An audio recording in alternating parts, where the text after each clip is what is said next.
Welcome back to The Five. Fox News has just confirmed that President Trump's top economic advisor, Gary Cohn, has just resigned. President Trump said this: Gary has been my chief economic advisor and did a superb job in driving our agenda, helping to deliver historic tax cuts and reforms and unleashing the American economy once again.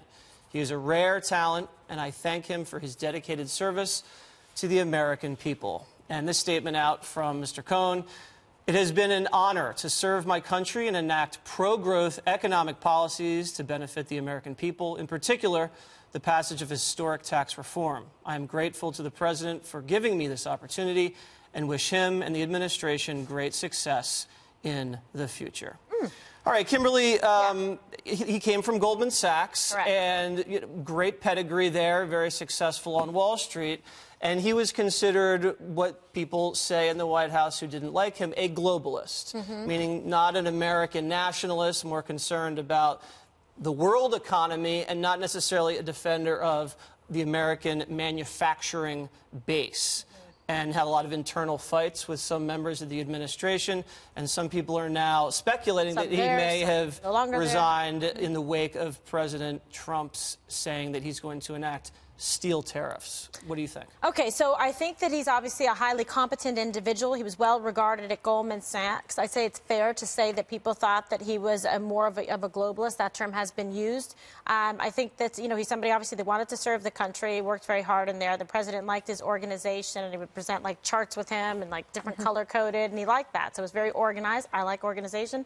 Dana Perino likes organization. Indeed. So that, I think, is very good. If he felt that, you know, he had kind of provided the opportunities and the help and the assistance to the president and to the country, and his work was done there, that's one thing. I mean, the president made a tweet this morning, put out a tweet that said there may be some staff changes and things coming in the future. I think this is one that was expected. There's been discussion about Cohn, McMaster's, and Chief of Staff John Kelly. So you have one of those people already now leaving, you know, the president. I'll also note that, you know, he's always been very close with Jared and Ivanka as well, and that was kind of like a triumvirate right there, that the three of them were together and probably coalesced on some, you know, of the issues. He wasn't a big proponent of exiting the Paris Climate Change Accord, so that was also probably part of the reason why people would, you know, frame him in that fashion as a globalist. But he certainly knows the economy, and he was very helpful, I think, to the president, you know, in that regard.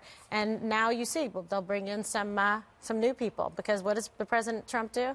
Always hires the best people. What's so funny, Juan? That's hilarious. Well, you haven't been hired. No, thank goodness. Oh I ain't looking for a job at the moment. I mean, that's ridiculous. But I mean, how many people come and go in this administration, and they come and go so quickly? I mean, to me, what Kimberly said about Kushner is right forefront now, because he was seen as part of the Kushner wing of the Trump White House. And Kushner obviously is on very thin ice, having his security clearance downgraded, can't really function properly in this White House, and charges of nepotism larger than ever. Wall Street Journal telling him go back home. Well, I think he'll probably move to the campaign side. The president's already announced his campaign, and then Ivanka will stay. But I'm saying that seeing Gary Cohn's so widely respected on the economic side, now out, it just says to me, boy, you know, we say, oh, downplay the chaos. Oh, it's not so bad. It is chaotic in there. Markets might not like this.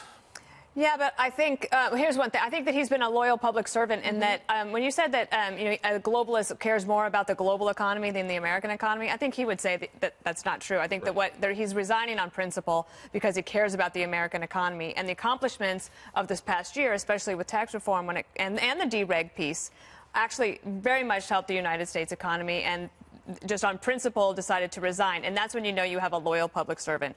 If you feel that you have given your best advice, well, like, guess what? You're sorry, but you are the you know, the president is the president. I'm only here. I can give you my best advice. And if you don't take my advice, if I feel strongly enough that it is a bad decision, then I should resign. And I think that we should welcome that. It doesn't always happen that way in Washington. And he had a good run, Greg, on the economic side. That he did. A typical globalist would say that, Dana. But no, the point is, I mean, if you want, if you want cheap goods for people or goods that people can afford, and you want to spread the wealth, if that makes you a globalist, then you're a globalist. I'm so tired of that phrase. Me too. I think the phrase it's become some kind of knee-jerk thing to say what Trump isn't. But the fact is, we're all globalists. We all are. Like we're all dreamers? We're all globalist dreamers. But the thing is, this really is about, I think, protectionism.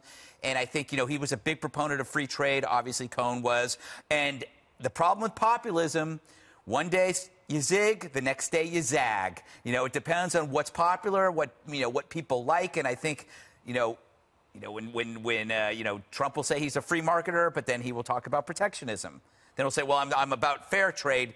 And I think Cohn was kind of hoping, he knew this was going to come up, but he was hoping it wasn't going to come up this quickly. He was going to have a meeting tomorrow with consumers of steel products to try to change the president's mind, and that could be canceled. Wasn't going to happen. And one of the realities of last week was that he was supposed to have the ability to review and talk to the president before the decision. The president just did it.